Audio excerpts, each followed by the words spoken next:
Good morning everyone, and welcome once again to Ed's Orchids. Something different today. We're going to have a look at this plant in front of you, which is it's not a full grown plant by any means, but it's Oncidium carthaginense. We're just going to talk a bit about this and have a look at the growth on it and see what's what.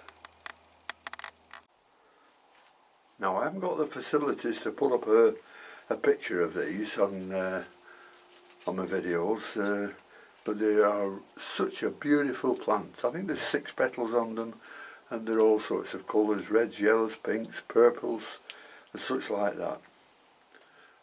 This plant was first identified around about 1800, and it can be also named as Trichocentrum carthaginense, and it's also known as the mule-eared Oncidium, and it's also known as the spread-eagle Oncidium. Now, it comes from sort of Central America, Mexico, northern parts of South America, Colombia, etc., like that, even in around about some of the islands of the West Indies. And they're found in both wet and dry forests, and they also grow in very hot regions as well. So there's not a lot to be said about these. I mean, you can grow these almost anywhere. I don't know why this one's been so difficult, but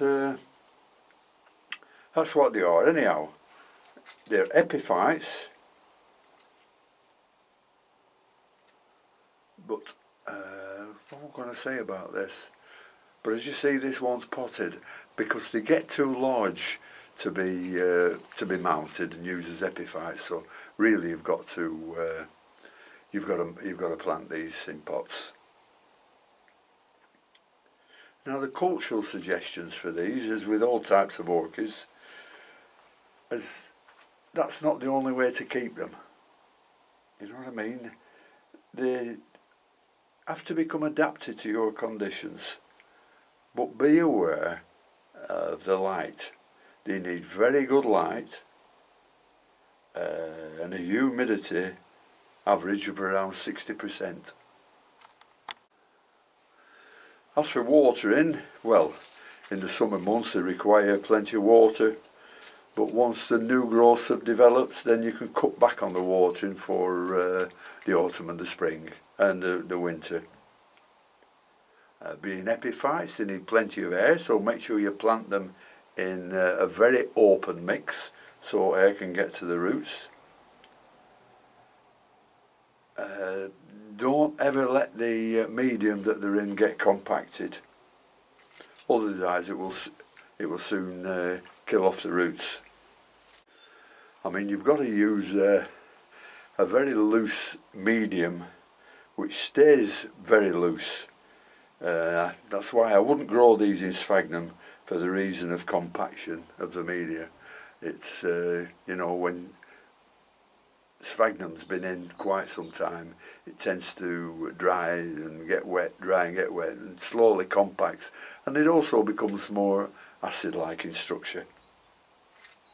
You can fertilise these weekly at every watering, but in my opinion, a flushing every so often will prove beneficial. And what else can I say? Yeah, when new growth appears in spring, you will always start reducing the feeding, but increase the watering. Now, I don't think there's much more I can say about this. I think I've gone through everything. We'll just have a look at the plant. As you can see, that's a new growth, and the roots are coming through very nicely because I've only just watered it, so they've gone green. It's a very loose, compact medium, that, and that's about all I can say about it. If you look on the web at this variety, you'll see how big they get. They grow in trees, and oh my word, they must be 6 or 7 feet across. Beautiful flowers on them.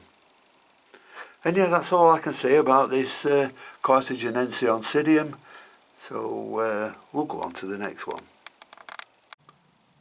Well, the next one I'd like to show you is this Lycaste grugani, sometimes written as Lycaste cross grugani. It's a primary hybrid between Depii and Aromatica. So we'll just have a look closely.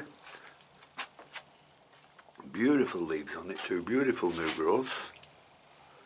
And it's got 1, 2, 3, 4, 5 old pseudobulbs on it.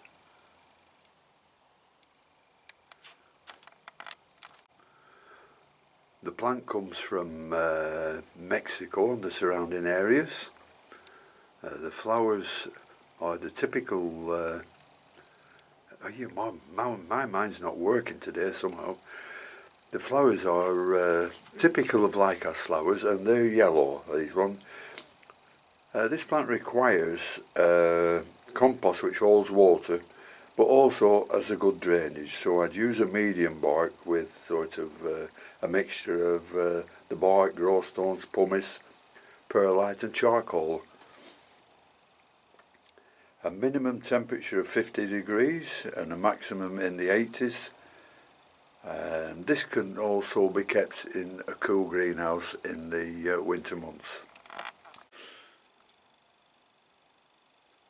Now, I've never grown a Lycaste, but inquiring from members of our society, the few of them do, they say for fertiliser, they swear by using plenty of nitrogen in the growing season and reverting back to normal watering the rest of the year. Reverting back to normal watering to benefit the pseudobulbs, so they say. Now for light, they like as much as you can give them. Morning sun's fine, but avoid the afternoon sun when it gets far too warm. Well, there's not much more I can say about this. There's not much more I know about this. Well, thank you very much for watching. If there's anything you'd like me to do with slippers, Phragmopediums, Paphiopedilums, anything at all, just put it in the comments and I will do it for you. Okay, so until next time, I'll see you later. Bye.